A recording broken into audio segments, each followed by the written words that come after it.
하나님께서 주신 이 본문 말씀으로 앞뒤가 막혔을 때 이러한 제목으로 말씀을 선포를 합니다. 하나님의 그 주권적인 섭리하심으로 자연을 다스려 가지고 지금 가을이 와서 아침 저녁으로 서늘한 바람이 불고 있습니다. 좀 있으면 하나님께서는 이 풍성한 수확을 거두게 하셔가지고 농부들의 땀 흘려 수고한 대가를 아주 100배 계실로 채워줄 줄로 믿습니다. 오늘 예배드리는 우리 성도님들 참 힘든 시기를 보내고 있지만 이제 좀 있으면 이 어려운 시기도 하나님께서 극복해 줄 줄로 믿습니다.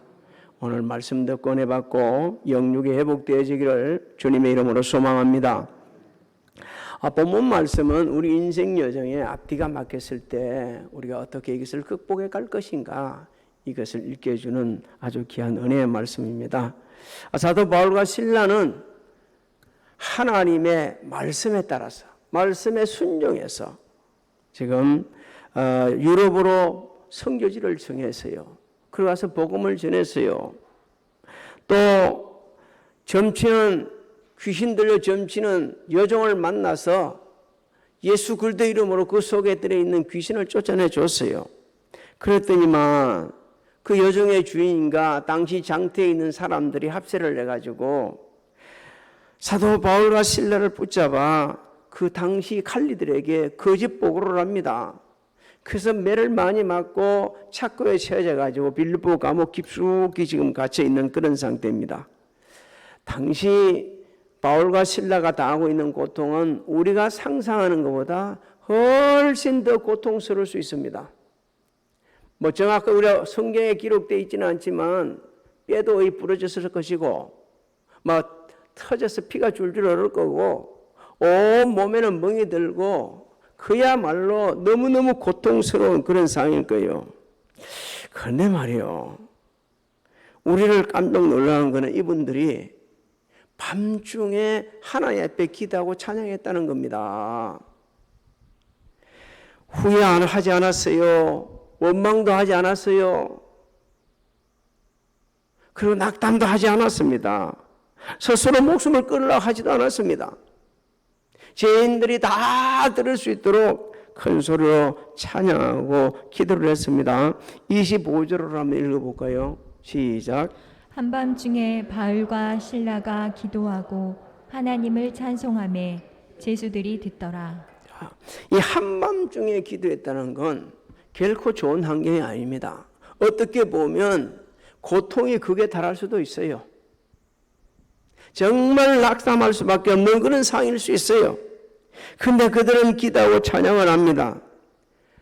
하나님 앞에 이 기막힌 상황 속에 기도한다는 것은 하나님을 절대적으로 믿고 의지하고 있다는 그 믿음을 보여주는 겁니다. 하나님께서 반드시 구원해 주실 확신을 가지고 있다는 그 믿음을 보여주는 거예요. 왜? 하나님께서 어디 오라 하셨어요? 유럽으로 오라 했기 때문에 하나님께서 말씀대로 순종해서 이런 어려움이 당하고 있지만 반드시 하나님께서는 이것을 구원해 주실 것이다, 이렇게 믿고 있는 겁니다. 오늘 우리에게 일깨워 주시는 진리가 있죠. 우리도 인생 살다 극한 상황이 있을 수 있는데 이런 상황일수록 우리는 하나님 앞에 먼저 기도하라는 거예요. 하나님 앞에 찬송하라는 거예요. 그러면서 그것을 극복해 주신 은혜를 경험할 수가 있다, 우리에게 일깨워 줍니다. 그 사실이 지금 26절이요. 우리 26절을 같이 한번 읽어볼까요? 시작. 이에 갑자기 큰 지진이 나서 옥토가 움직이고 문이 곧 다 열리며 모든 사람의 매인 것이 다 벗어진지라. 이런 기적이 일어나기를 주의 이름으로 소망합니다. 성경은요, 하나님께서 자연을 다스려 가지고 큰 은혜를 베푼 사건들이 참 많이 있습니다. 이스라엘 백성들이 홍해 앞에서 이러지도 저러지도 못하고 있을 때 홍해를 가르시고 구원해 주셨습니다. 요단강을 가르시고 가나안 땅으로 들어가게 해주셨습니다. 가나안 땅 정복할 때 그 전쟁 중에는 해와 달을 멈춰주시는 기적을 베풀어 주셨어요. 우리 주님은 거친 파도를 잔잔하게 하시고 주의 제자들을 구원해 주셨고요. 또 물이 변하여 포도주가 되게 해주셔서 잔치집의 위기에서 구원해 주는 은총을 베풀어 주셨습니다. 하나님께서는 우리가 극한 상일 때 기도하면, 찬송하게 되면 그 믿음을 보시고 응답해 주십니다. 특히 한밤중에 기도하는 그 기도를 더 기쁘시게 여기는 거예요. 왜? 하나님을 절대적으로 믿는 믿음을 보이기 때문에, 하나님을 절대적으로 의지하고 있다는 신앙 고백이기 때문에, 하나님께서만 우리를 구원해 주시다는 그 확신하는 그 믿음을 보시고 하나님께서는 기적을 베풀어 주시는 겁니다. 그런데 이 은혜를 받고서도 당시 간수를 보게 되지만 그 사실을 모르고 있어요. 간수는 옥문이 열려진 것을 보고서 야, 이거 죄수들이 다 탈옥했네. 그래서 자신이 이제 사형당인 줄 알고 스스로 자결을 하는 거예요. 그 당시는 근무 중에, 자신이 근무 중에 죄수가 탈옥하게 되지면 그 사람이 사형을 당했어요. 자신만 사형당하는 게 아니고 그 가족까지도 큰 해를 입는 겁니다. 그래서 이 자결을 하는 것은 사실상요, 죄수들이 도망을 치면서 자신을 살해했다는 것을 그렇게 해가지고 위장을 해놔놓고 자기 가족들에게 해가 끼치지 않도록 지금 하고 있는 거예요. 영적으로 무지한 사람들이 생각하는 것이 다 꼭 이와 같습니다. 하나님께서는 지진으로 응답하시고 옥문을 열어주신다는 것은 구원해 주시겠다는 신호입니다. 믿습니까? 그런데 영적으로 무지하니까 이 사람은 알지 못하고 그냥 자신 생각에 사로잡혀갖고 이건 내가 죽어야만이 우리 가족이 살 수 있다, 이런 생각을 가진 거예요. 사랑하는 성도 여러분, 오늘도 절망적인 상황에 이르면 극단적인 행동하는 사람들이 있어요. 이건 너무 잘못된 겁니다. 왜 그러냐? 누구에게도 유익이 되지 않기 때문입니다. 아무에게도 유익이 안 됩니다.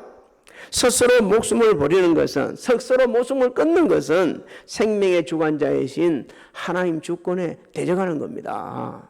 생사하복을 주장하시는 분이 하나님이십니다. 믿습니까? 그렇다면 그 하나님 앞에 우리가 내 인생을 맡겨야지 내 스스로 목숨을 끊는다, 이거는 너무 악한 짓이요. 그래서 하나님께서는 그런 사람들에게 은혜를 안 베푸십니다. 그렇기 때문에 제일 불행하게 되는 거예요. 사도 바울은 크게 소리를 지릅니다. 내 몸을 상하지 말아라. 우리가 여기 다 있다. 한번 생각해 보세요. 그 속에 감옥에 있는 사람들이 옥문이 열렸으면 도망가야죠. 다 도망가야죠. 도망가야 하는데 한 사람도 도망 안 갔어요.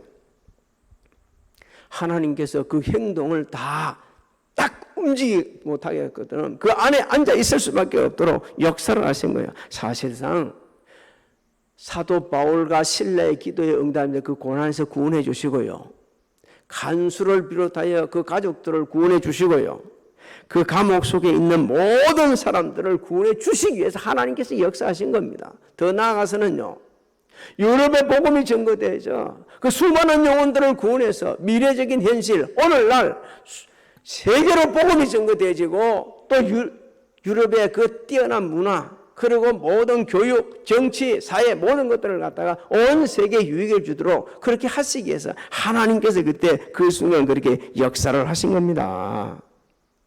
오늘 하나님께서 우리에게 말씀하십니다. 너희가 절망적인 상황에 이르게 되면 기도하고 찬송해라. 너희뿐만 아니고 절망 중에 있는 그 사람들에게 구원의 초청을 하라는 거예요. 자결하지 말아라. 우리 여기 다 있다. 여러분은 그것은요, 단순한 게 아니에요. 구원으로 초청하는 겁니다. 네가 죽을 필요가 없어.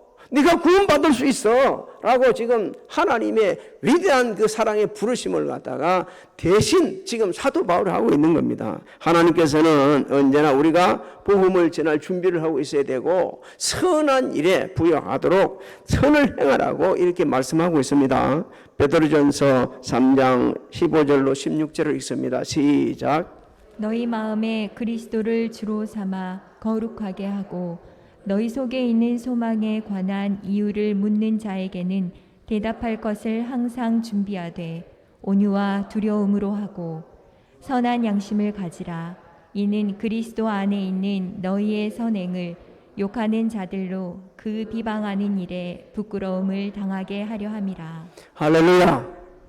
우리가 언제나 복음을 전할 준비가 되어 있고 그리고 선한 일에 부여하게 되어지면 세상 사람들이 우리를 용하고 그를 입을 닫는 그런 아주 능력 있는 기능이 된다는 것을 우리는 늘 기억해야 합니다. 하나님의 그 위대하신 부르심을 받은 간수는 자결하는 마음을 바꿔버렸어요.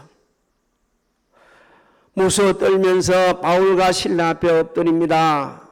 간수가 엎드려서 사도 바울에게 질문하는 것을 우리 같이 한번 봅니다. 29절로 30절을 읽어봅니다. 시작.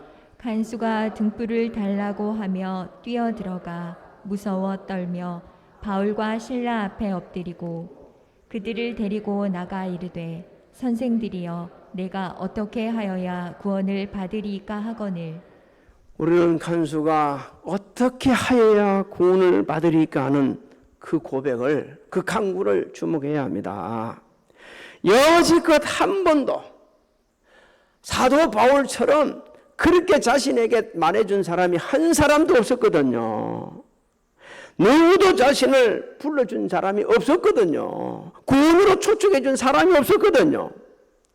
바울의 그 간절한 소망, 당겨진 그 외침을 듣고서 그 사람은 확 바뀌어진 겁니다. 아, 내가 죽지 않고도 살 수 있는 길이 있네. 내가 이 극한 상황에서 구원받을 길이 있네. 이렇게 깨달은 거예요. 너무너무 감격해서 물어본 거예요. 어떻게 하면 내가 구원받을 건가? 그러니까 사도 바울은 지치 않고 선포해 버립니다. 31절, 32절을 한번 읽어볼까요? 시작. 이르되 주 예수를 믿으라. 그리하면 너와 내 집이 구원을 받으리라 하고 주의 말씀을 그 사람과 그 집에 있는 모든 사람에게 전하더라. 할렐루야. 우리 같이 해봅시다. 주 예수를 믿으라.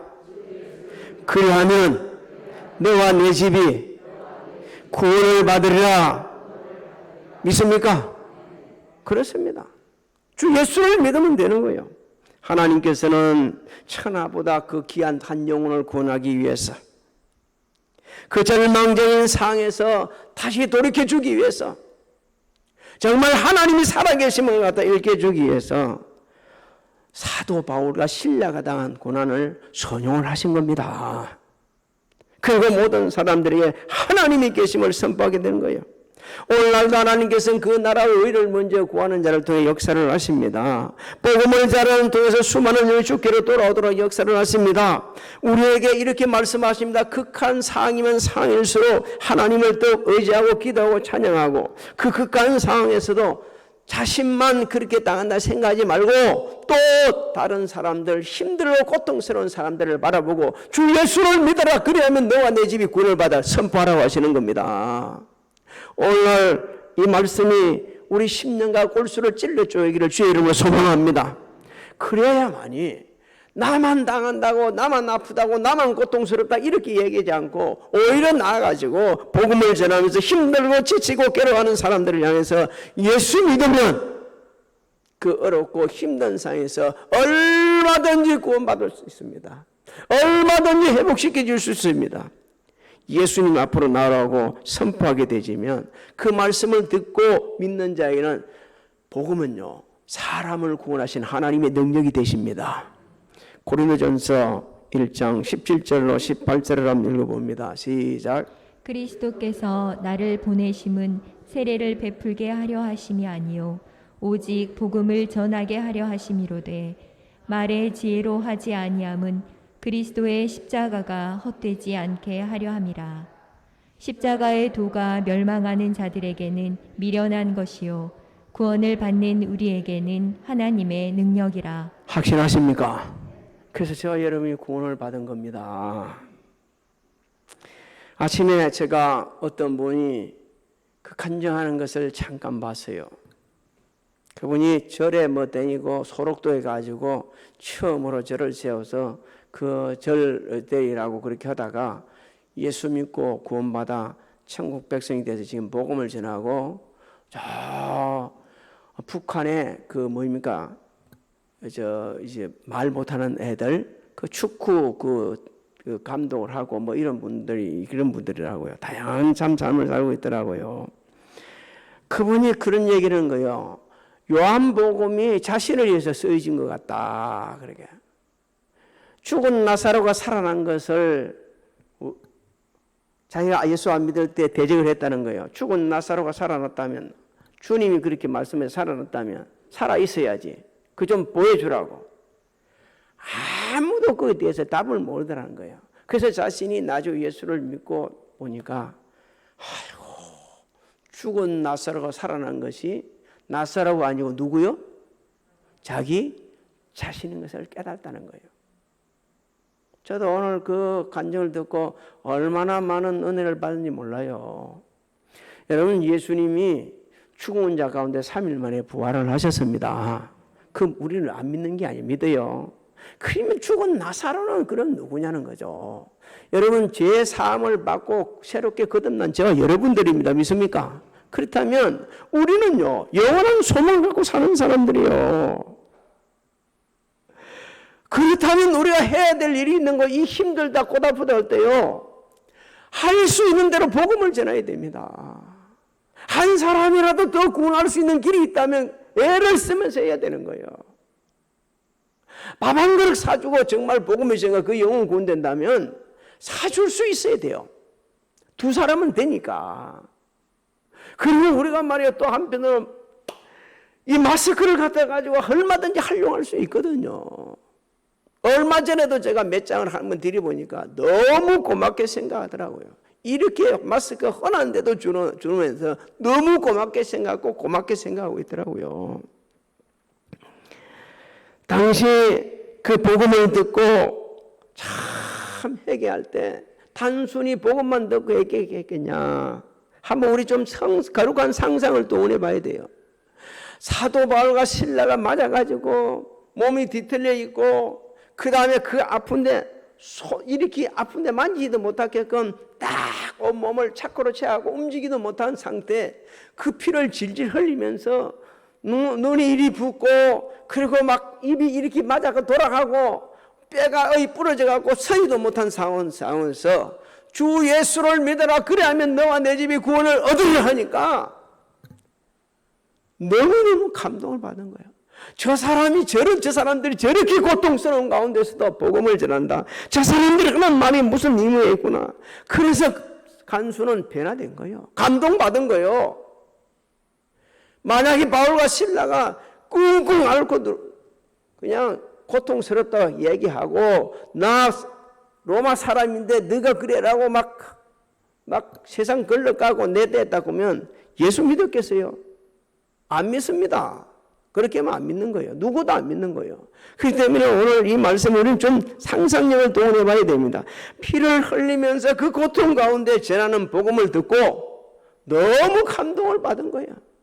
그래서 어떠면 좋겠냐라고 하니까 구원의 은총을 베풀어 그렇게 예수님의 구원을 받았고 자기는 받아서는 안 되겠다 싶어서 데려갑니다. 33절로 34절을 한번 읽어봅니다. 시작. 그 밤 그 시각에 간수가 그들을 데려다가 그 맞은 자리를 씻어주고 자기와 그 온 가족이 다 세례를 받은 후 그들을 데리고 자기 집에 올라가서 음식을 차려주고 그와 온 집안이 하나님을 믿음으로 크게 기뻐하니라. 할렐루야. 우리 같이 해봐요. 진실은 통한다.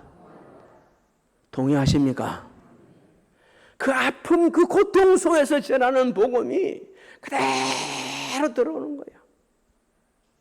정말 양심에 하인 맞은 인간들은 니나 믿으라 그렇게 하겠지만 그 고통스러운 상황에서 전하는 복음 그대로 간수의 마음을 감동시키게 하고 그리고 가족들을 회개시키고 예수님의 구주를 영접하게 하고 그러면서 그 은혜에 감사하면서 바울과 실라를 그 맞은 부분을 갖다가 물로 씻겨준다는 말은 바꿔 말하면 소독해 준 거예요. 약도 떼게끔 해주고 그러면서 풀어주면서 얼마나 미안했겠어요. 참 미안하다고 잘못됐다고 그렇게 하면서 하나님을 믿고 예수님을 믿고 구원받은 그 은혜에 감사하면서 영광을 돌리고 있는 겁니다. 사랑하는 성도 여러분, 우리가 주의 일을 하다가 또 선한 일을 하다가 어려움 당하는 경우가 종종 있습니다. 그리고 누구의 도움도 받을 수 없는 그런 처지에 있는가 하면요, 앞뒤가 막혀가지고 출구가 보이지 않는 때가 있어요. 저도 목회하면서 그런 경우를 많이 당했습니다. 우리는 극한 상황이 있을수록 하나님을 신뢰하며 부르짖어야 합니다. 극한 상황에 매이게 되지면요, 불평, 원망, 그리고 포기, 극단적인 행동으로 들어가거든요. 밤중에 올리는 그 기도, 제일코 좋은 상황은 아니었지만 하나님께서는 밤중에 드리는 그 기도를 너무 기뻐하시는 거예요. 네가 진짜 나를 경외하는구나. 네가 진짜 나를 믿는구나. 네가 진짜 나를 의지하는구나. 하나님께서 보시고 은혜를 베푸는 것입니다. 지금요, 밤중에 기도드려야 할 사람들이 너무 많이 있습니다. 예수 믿는 사람도 그리고 불신자들도 너무 많은 거예요. 그런데 그걸 잊어버리고 사는 거예요. 어떨 때면 자기 노력으로 뭔가를 하면 될 줄 알고 있는데, 여러분, 노력이 필요 없다는 게 아닙니다. 노력해야죠. 노력해야 되지만, 노력도 하지만은 실질적으로 우리 그 고난에서 앞뒤가 막힌 상황에서 구원해 줄 분은 하나님이십니다. 다윗은요, 사울 왕한테 쫓겨다니면서 얼마나 고통을 당했는지 그는 바위 때문에 숨었어요. 동굴에서 잠을 자야 했어요. 그게 오늘날 우리에게 이겁니다. 그 고난 속에 우리가 해야 할 일들은 우리가 해야 한다는 거예요. 내가 숨어야죠. 잠을 잘 거는 잠을 자야죠. 동굴에 들어갈 때는 동굴에 들어가야 됩니다. 하지만 그게 끝이 아니었어요. 다윗은 하나님 앞에 기도했습니다. 하나님께서는 응답하셔서 푸른 초장 실만한 물가로 인도하시고 원수 앞에서 상을 베풀어 주시는 은혜를 베풀어 주셨어요. 시편 23편 5절로 6절을 같이 한번 읽어봅니다. 시작. 주께서 내 원수의 목전에서 내게 상을 차려주시고 기름을 내 머리에 부으셨으니 내 잔이 넘치나이다. 할렐루야. 내 평생의 선하심과 인자하심이 반드시 나를 따르리니 내가 여호와의 집에 영원히 살리로다. 확신하십니까? 원수 앞에 상을 베풀어 주시는 하나님, 그냥 이런 상을 주는 게 아니고 진짜 풍성하게 잔치상을 베풀어 준 것을 의미합니다. 그 단어적인 의미는. 오늘 저와 여러분의 처해 있는 상황이 조금씩은 다를 수 있을 거예요. 그 상황이 어떠하든지 투로하지 말라고 하나님께서 말씀하십니다. 그게 매이지 말라고 말씀하십니다. 하나님 앞에 부르짖으라고 말씀합니다. 찬양하라고 말씀합니다. 하나님께서 부르짖는 자에게 응답하시겠다고 약속을 하셨어요. 대한민국 성도들 모두가 암송하는 성경 구절이 있습니다. 에레미야 33장 3절은 웬만한 성도들은 다 암송하는데요. 혹시 암송 못해도 괜찮습니다. 우리 같이 하시는 분들 같이 한번 해봅시다. 너는 내게 부르짖어라. 내가 내게 응답하였고 내가 알지 못하는 크고 은밀한 일을 내게 보여주라. 할렐루야. 우리가 하나님 앞에 부르짖고 찬양하면 역풍을 순풍으로 바꿔주시고 매인 것은 풀어지게 하시고 다친 것은 열려지게 하시고 고통과 괴로움과 막막한 한란의 밤은 지나가고 소망의 아침이 밝아옵니다. 그래서 저는 오래된 찬양이지만 그 울고 있는 행제여라고 하는 그 찬양을 너무너무 좋아합니다. 너무 힘들고 고통스러울 때 또 하나님 은혜가 그리울 때 그걸 부르고 있는 거예요. 그래서 그걸 한번 떼어 우리 같이 불러볼까 하다가 요즘에는 이 마스크를 쓰고 예배 드리니까 이 찬양하는 것보다 빨리 끝나 예배를 빨리 끝내는 것이 더 은혜가 되겠다 싶어가지고 그걸 찬송을 모는데 너무 안타까워요. 여러분 이 키보드를 치고 되면 컴퓨터에 치게 되면 울고 있는 행제의 아주 옛날 찬송이지만 유튜브에 들어가서 울고 있는 행제 치게 되면 나옵니다. 그 옛날에 아주 오래전에 불렀던 찬양이면 너무 은혜스럽거든요. 한번 들어보시기 바랍니다. 반드시 하나님께서 우리의 길을 열어주시는데 그 고통을 갖다가 선용하시는 하나님 아버지, 그 하나님께서 오늘도 우리가 부르짖는 기도를 외면하지 아니하시고 우리의 찬양을 외면하지 아니하시고 은혜를 베풀어 주십니다. 꼭 찬양하는 것만이 찬양하는 걸로 알고 있으면 안 됩니다. 우리가 기도하면서 하나님은 위대하십니다. 하나님은 살아계십니다. 하나님은 인자하십니다. 하나님 자비하십니다. 하나님 지금도 치유하십니다. 하나님 찬양하는 겁니다. 그 신앙 고백 속에서 우리가 하루를 시작하고 하루를 마무리하셔서 저와 여러분의 매인 것이 풀어지고 다친 것이 열려지고 또 다른 사람 매여 있는 사람들, 어려움 당하는 사람들이 희망을 얻게 하는 축복의 통로들이 다 되시기를 예수님의 이름으로 축원합니다. 축원합니다.